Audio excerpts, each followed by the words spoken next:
मी सुजाता सुभाष शिंदे। मी 22 दिवसापासून भोसरी येथे हिरकणी हॉस्पिटलमध्ये माझ्या गुडघे दुखतो म्हणून त्यासाठी ट्रीटमेंट घ्यायला आलेले आहे।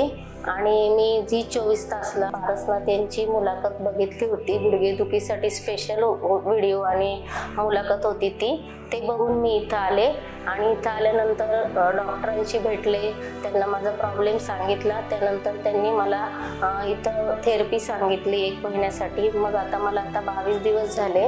तर 22 दिवसाच्या थेरपीत मला डॉक्टरांनी जे डाएट दिलं होतं त्या डाएटप्रमाणे मी सर्व पाळलं आणि आता माझं 6 किलो वजन कमी झालं। माझं आधी 77 वजन होतं, आता माझं 71 वजन झालेलं आहे। आणि गुडघेदुखीत सुद्धा माझा जवळजवळ 30-40% मला फरक जाणवतोय।